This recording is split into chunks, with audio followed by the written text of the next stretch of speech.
haft erindi á þessum fyrsta degi fyrir margt löngu, þá sagði ég náttúrulega já. Og beðið vinnutíð, þá sagði ég já, ég get fjallað nokkra alvarlega bakteríusjúkdóma í búfé. Og eftir áratuga starf hér á Keldu þá svo sem að nóg að taka. Þarna hef ég listað upp nokkra bakteríusjúkdóma, allt spennandi, skemmtileg sjúkdómar sem væri hver og einn í heilan fyrirlestur. Engu að síður þá erum við laus við marga bakteríusjúkdómar sem herja á dýr erlendis. Og það vegna þess að hér á landi hafa alltaf verið í gildi mjög strangar reglur varðandi innflutning á dýrum, villtum og töndum, dauðum eða lifandi, innflutning á alls kyns vörum sem hugsanlega getur borið smit. Þetta reyndar gömul glæra og þetta mynd á landbúnaðarráð frá yfirlækni. Nú kannski of fyrir dyrum vegna þess að það eru breytingar í vændum, það orðið tilslakanir varðandi innflutning á hráum matvælum.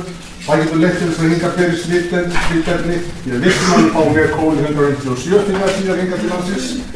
Nú það er aukinn þrýstingur frá bændum varðandi innflutning á erlendis erlendis frá, þeir vilja standa samkeppni við innflutt matvæli.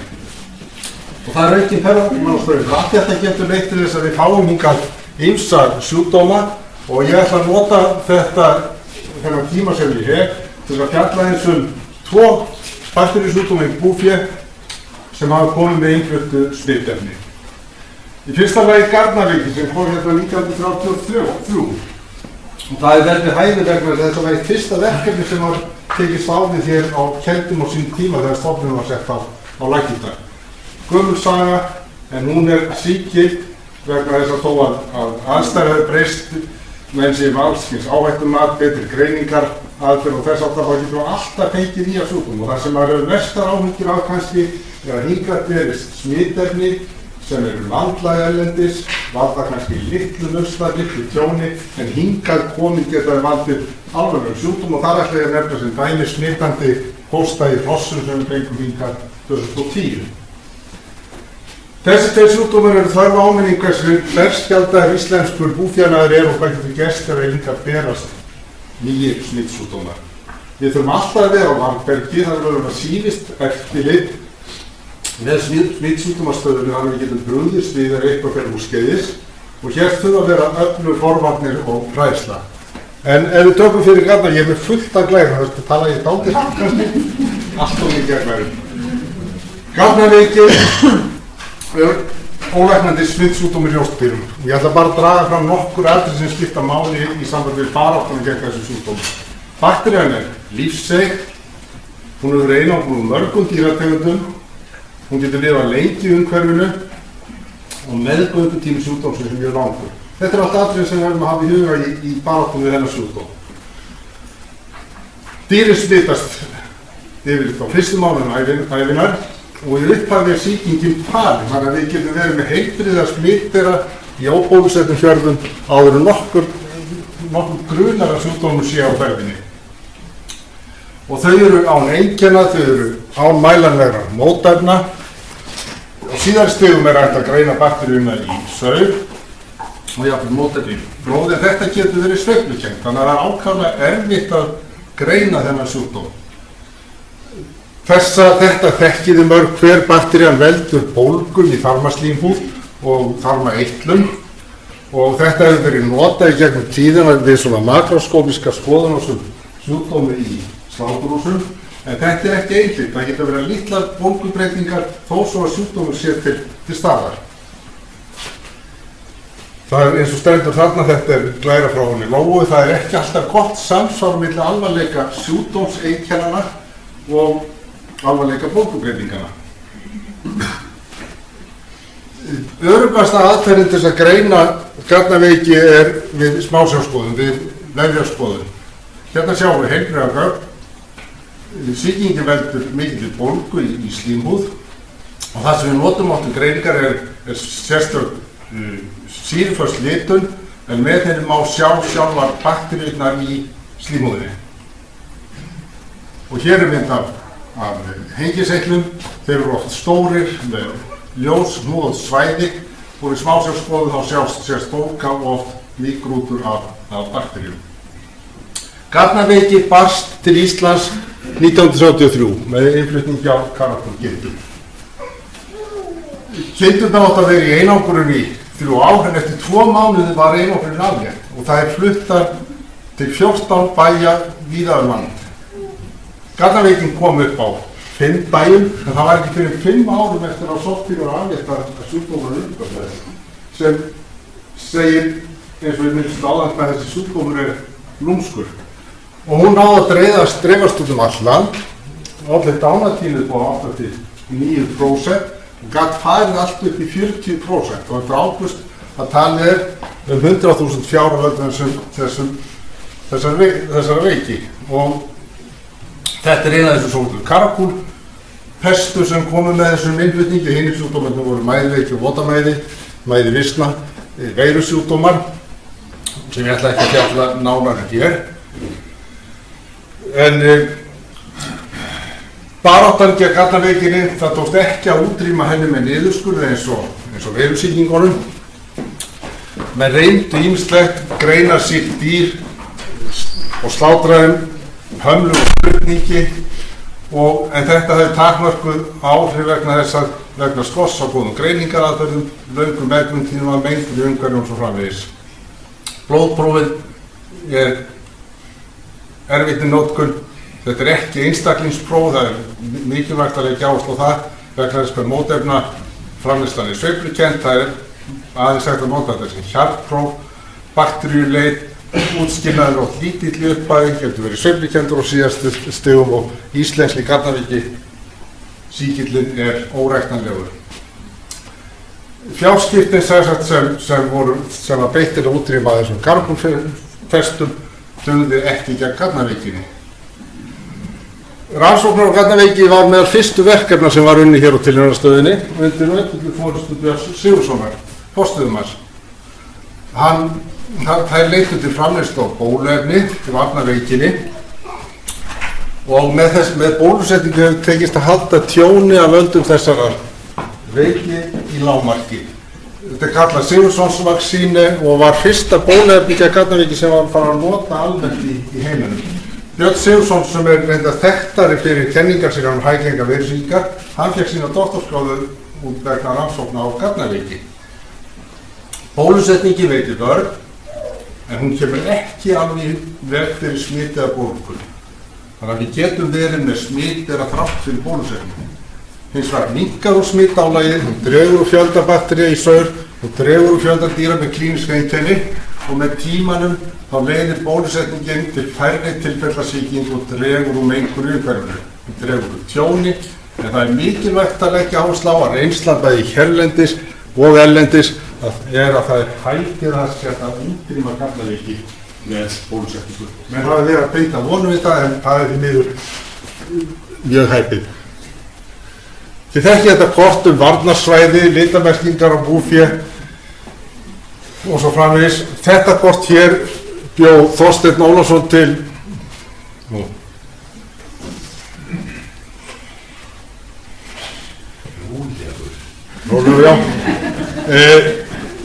fyrir enn 10 árum sem sýnir að þrátt fyrir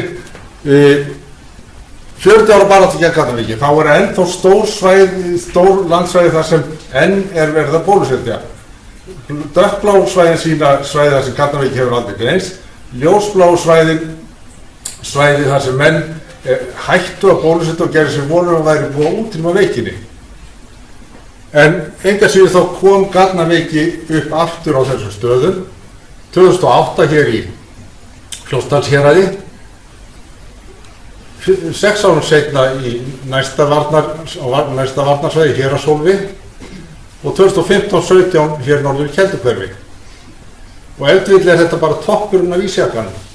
Svo kom garnaveiki upp í Mývatnssveit þar sem aldrei hafði verið garnaveiki. Já, sem sýnir bara hvað þessi sjúkdómur lúmskur og erfitt að eiga við það.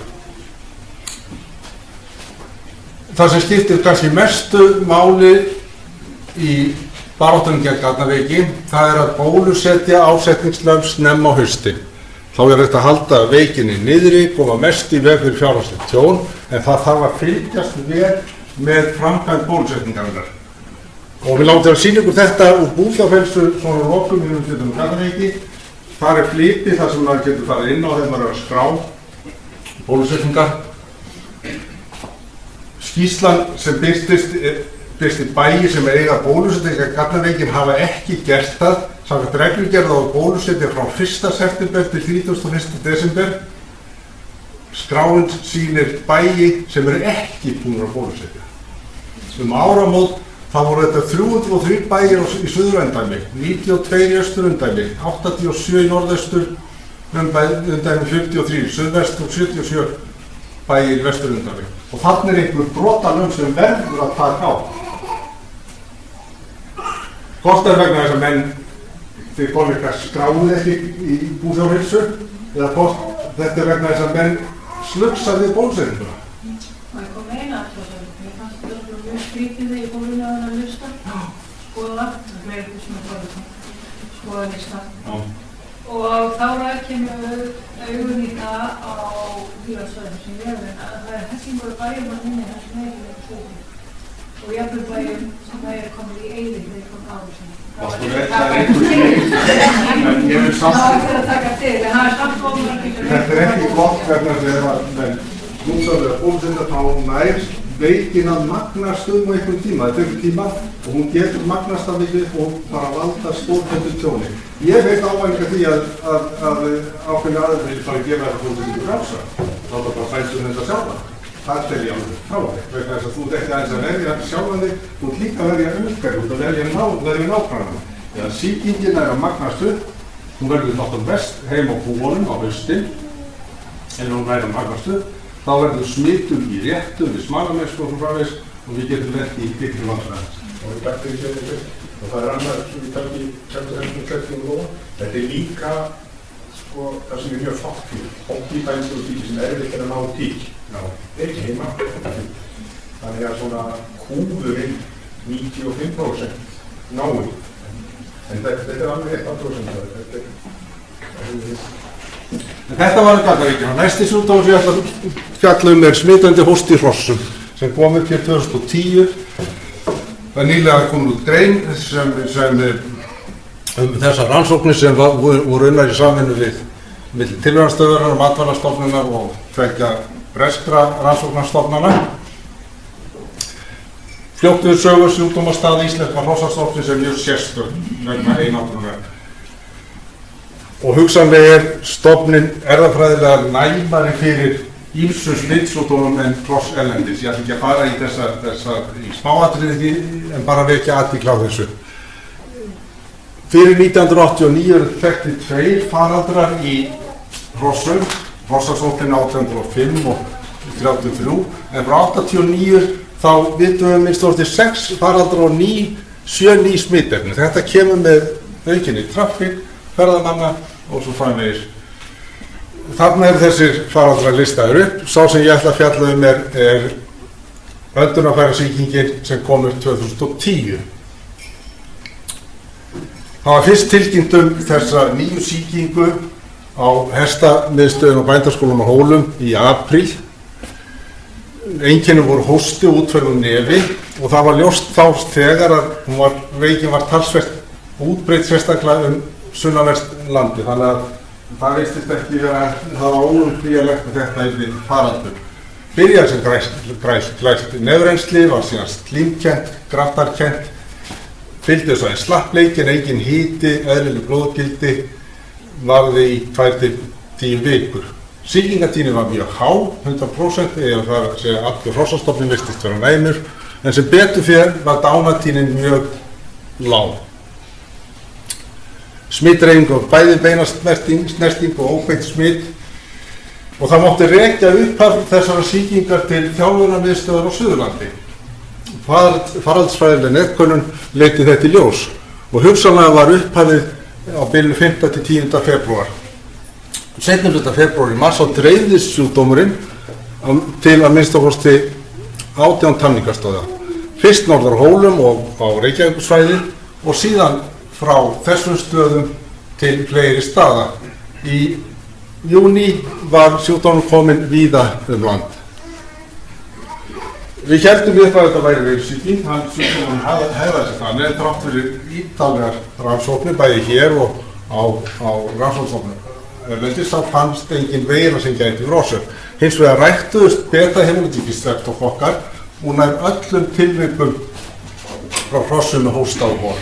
Og þá spurningin þetta Streptococcus equi, subspecies equi, sem veldur berkleitlabólgu, sem skelfilegur sjúkdómur, eða erum við að fást við Streptococcus equi, subspecies epidemicus.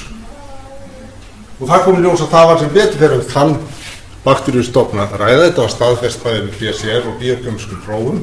Þetta tækifærissýking, þannig að þetta kom verulega mikið óvart. Þetta sýking sem veldur yfir kjölfarssýkingum með veirusýkingar, en ekki lýst sem orsök faraldurs í hrossum. Þekktur sem orsök sjúkdóma í hrossum, en það meira svona sporadísk tilfelli. Við fundum þessa bakteríu nær undantekningarlaust í nefstróki frá hrossum með gulgrænt graftakennt nefrennsli. Við gerðum smittilraun, þar sem við settum 3 hrossi í smitað umhverfi og við ræktum við krufningu, hreinræktað bakteríun úr nefi, boki og barka. Þetta águstörfær hross, við ræktum bakteríuna úr þeim. Þetta Zoonosa, það 3 staðfest tilfelli í vönnum og þetta einangrast úr hundi og köttum en ekki úr mjölkugum og sauðfé. Hér sjáum við líffæri úr hrossi við krufningu, sjáum það mikið slím í barka og nefholi og hér ræktum við Streptococcus equi, subspecies epidemicus í hreinrækt. Bólgubreytingar í undirslími og slímhúðaþekju. Hvað á ferðinni? Nýr stofn, áður óþekktur hér, ágengar en þeir sem eru hér fyrir. Við söfnum fjöldan allan á stofnum í stofnasafn og við fengum til samstarfs erlendur rannsóknarstofur sem raðgreindu á 300 stofna. Og það kom í ljós að yfirgnæfandi var einn tiltekinn stofn, sequence type 209, 60% tilfella. Og þessi stofn hafði ekki greinst í hrossum áður hér á landi. Það fundust reyndar aðrir stofnar. Það var hægt að skipta þessum stofnum sem við ræktuðum úr hrossunum í 4 hópa.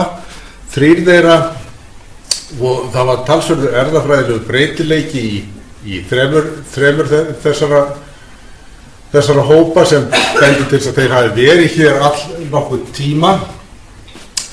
En einn þessar stofna, ST209, sem einangrunust oftast, víðsvegar á landið, þar var mjög lítill erfðafræðilegur breytileiki sem bendir til að hann hafi verið til dæmis nýkominn til landsins og hafi dreifst frá einum ákveðnum stað og væri örugglega orsök smitandi hósta í hrossum. Sambærilegu faraldur hefur ekki verið lýst erlendis en reyndar var til lýsing á hrossum með svipuð klíníska einkennum frá í Svíþjóð 2008. Nú sjúkdómur gekk yfir og 2013 þá fórum við aftur á stúfan og tókum sýni úr nokkrum fjölda hrossa. Það kom í ljós að 209 var ekki lengur dóminerandi í hrossapopúlasjónu í Íslandi.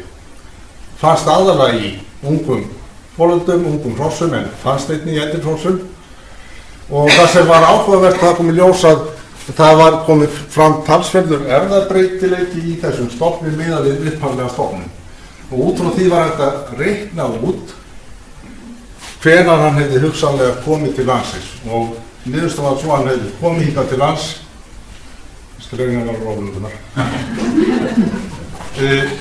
í júlí 2008.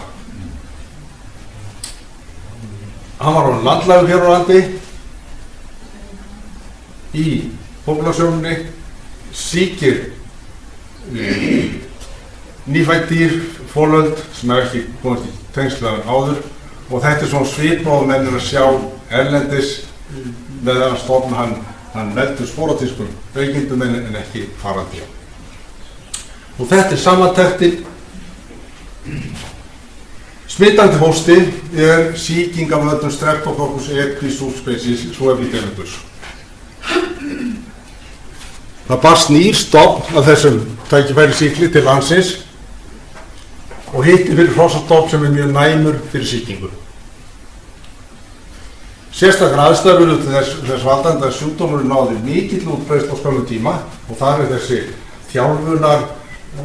þjálfunarbað á hestamiðstöðinni ábyggilega skiptir miklu máli, þar var ábyggilega mikil smitun Einkennissjúkdómsins væg sýking í öndunarvegi með hárri sýkingatíðni en sem betur fyrir lágri dánartíðni.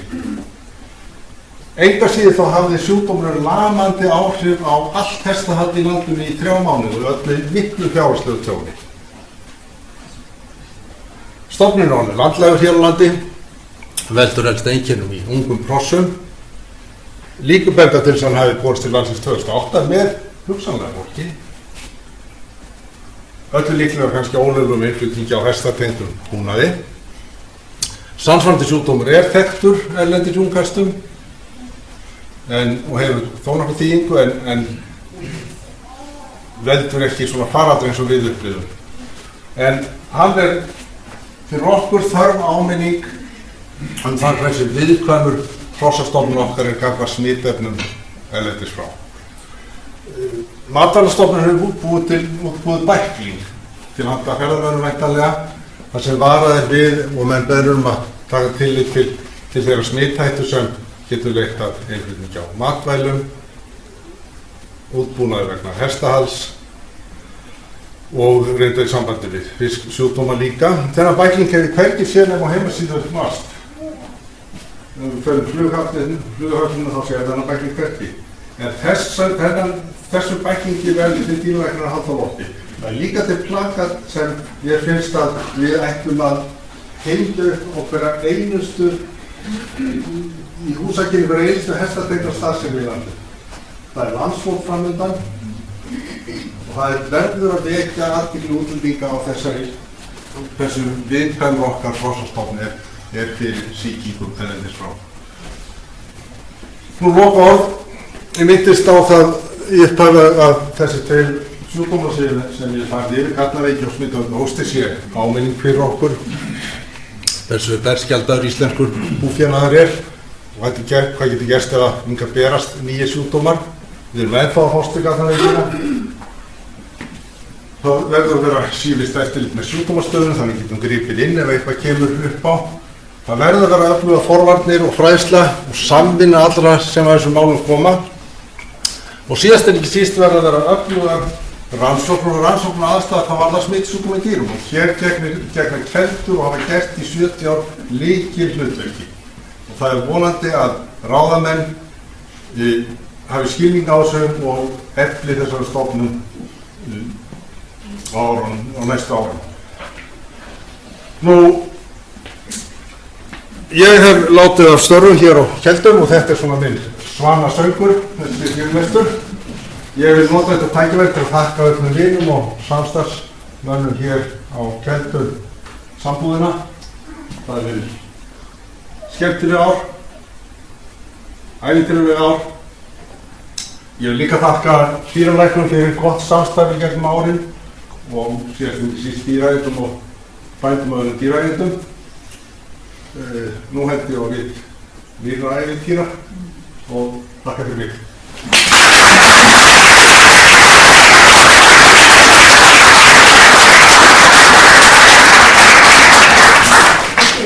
Þakka kærlega fyrir Eggert. Við ætlum aðeins að fá að grípa hérna inn í gráða dagskrá og vera með smá fjörning. En það er alltaf út af Eggert, það er eins og hann segir, hann er að hætta hérna þessar myndir. Og við erum nú þegar búin að kveðja hann einu sinni á samkomu Keldamanna og ég vil alltaf bara bjóða Eggert að koma hérna sem oftast og fræða okkur og hann býr nú yfir svo gífurlegri þekkingu og reynslu sem okkur þyrstir í og við getum bara hvattið aftur ef þú heldur fleiri fyrirlestra hérna og kemur hérna á öðrum vettvangi. En já, ég ætla ekki að hafa söguna langa en það er svo margir hérna sem þekkja söguna hjá Eggert, hann er búinn að vera hérna í 4,5 áratug, næstum því, bara frá því hann klárar sitt dýralæknapróf í Noregi 1974 og hann bleiði svo síðan aftur þarna út og klárar dóttorsprófið 78 og er búinn að vera hérna meira og minna þessa áratugi og hann er búinn að vera náttúrulega mikill lykil maður hérna á stofnuninni alla þessa tíð og ég held ég móðgi engan þó ég segi það hann sé hérna fyrstur í flokki á morgunsviðum bara varðandi sjúkdómagreininguna þá er hann mikill frumkvöðull hérna á Keldum. Hann er búinn að segja okkur hérna frá þessum bakteríurannsóknum og hann er búinn að byggja hérna upp greiningar tæknina varðandi þessa bakteríusjúkdóma bæði á þessum bakteríum sjálfum og ónæmisfræði tengdar greiningar með mótefnum og ámótefnum og slíkt og við náttúrulega sem eftir erum hérna, við náttúrulega reynum bara að fylgja þessu eftir fremsta megni, það her manns hérna til þess að vinna í þessu núna og ég tek undir orðið ekki þess að ég vona bara að sé að efla það starf.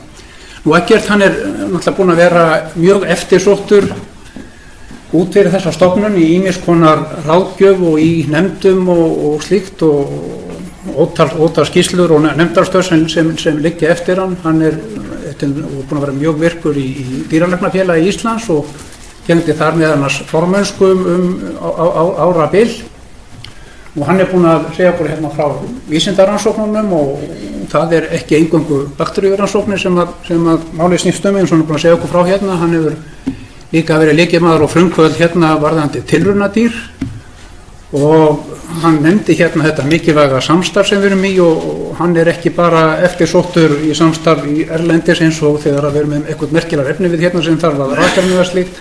Hann er búinn að vera mjög mikilvægur hérna innanlands og svo ég nefni bara í viðbót við allrar bakteríurannsóknir þá er það varðandi tilraunadýrin bara varðandi hennar líftækni iðnað hér á Íslandi sem hefur leitað hérna í tilraunadýra aðstöðu og þá hefur hérna Eggert verið lykilmaður við því. En ég ætla bara að þakka kærlega Eggert fyrir hönd tilraunastöðvarinnar og starfsfólks Keldna og bara alls fræða samfélagsins í dýra sjúkdómafræðum fyrir öll þessi ár.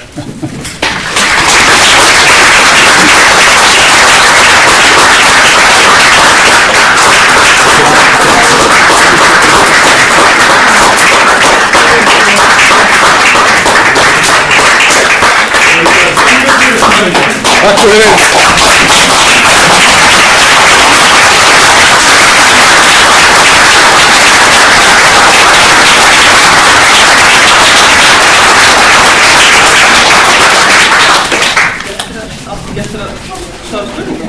Já, ég er hættur. Við getum tekið hérna nokkra stuttar spurningar ef við erum úr sal varðandi erindi hans Eggert. Annars getið þið bara svifið á hann hérna í kaffinu og eftir eða eitthvað. Það er ekki mest. Það er Árni meina þarna. Ég er svo óskum lítið að vita á þessu en svo greinar það 4 stofnar ekki þetta. Þetta var mest 4 mismunandi stofnar. Lítur á þennan algengasta sem svona prímeran pathogen eða er hann tækifærisíkill erlendur? Hann er tækifærisíkill erlendur en hér varð hann eiginlega prímer pathogen í þessum veikindum vegna þess að þessi stofn var óþekktur hér fyrir þennan tíma og hittir fyrir næman hrossastofn. Var gerð einhver samanburður á ættefni eða skyldleika þessa stofns við þá stofna í öðrum ákveðnum löndum? Já, það er náttúrulega til databasi fyrir svo epidemiku stofna og það fannst einn samsvörun við þennan stofn sem var einangrar úr hrossum í Svíþjóð 2008 og svo úr manni með ígerðarsýkingu í Finnlandi og hann finnst og það er allan þau dæmi sem eru þekktar, það er þekktur sem sjúkdómsvaldur. Hóstaði hann ekki það? Þetta var í sóasvöða. Hei, hérna. Já, ég er ábærið að spyrja reyna út í Garðavíkuna. Þekkir þú að hafi komið fram í mótakaðan það að segja sögjönu erðarbreytingar og smitt eða manni? Komið fram í búfjárstofnum? Já, sólbrastofnum. Nei, ég þekki ekki slíka rannsóknir en það er þessi stofnar gatnaveikisýkilsins eru mismunandi. Hér á landi þessi stofn sem er hér er fyrst og fremst pathogen fyrir sauðfé þó hann getur líka sýkt bæði nautgripi og geitur. Í Noregi þar sem við reyndar Garnaveiki er okkur hugleiki hérna kjærtan fólki vegna þess að bæði ég og Lóa við okkar doktorsverkefni snerist Nei, Garnaveiki. Í Noregi er það fyrst og fremst geitur sem eru næmar fyrir Garnaveikinni. Þannig að það er svona erfðabreytileiki í bakteríustofnunum, en hvort það er mismunandi eftir búfjárkynjum eða sauðfjárkynjum til dæmis hversu næm þau eru, það veit ég ekki. Ég skal segja ykkur út af hvað ég skrifa þetta, vegna þess að upp á 1950 þegar Garnaveikin kemur í fiskifjörð, þá hreinst á hún forystufjörður í fiskifjörður. Já, það getur eflaust verið stofnar af sauðfjár misnæmir. Dánatínir fór alveg upp í 40% á sumum bæjum þegar Garnaveikin lét sem verst, þó hún væri yfirleitt svona á bilinu 8 til 9%. Og það getur legið í kannski mismunandi næmi sauðfjárkynsins. Þarna er hérna örstutta. Landamenninni þetta er það örugglega hafði Garnaveikin en ekki mæliveikin. Nú kannum við ekki gísla svona mæliveikin lægist með svona á búfjárhættu. Já, menn ekki koma upp á Þarna er greinilega rannsóknarverkefni, en hérna þið verðið bara að nota tækifæri eftir í kartinu og ræða frekar við Eggert hérna erindið, en hérna við þökkum við kærlega fyrir Eggert.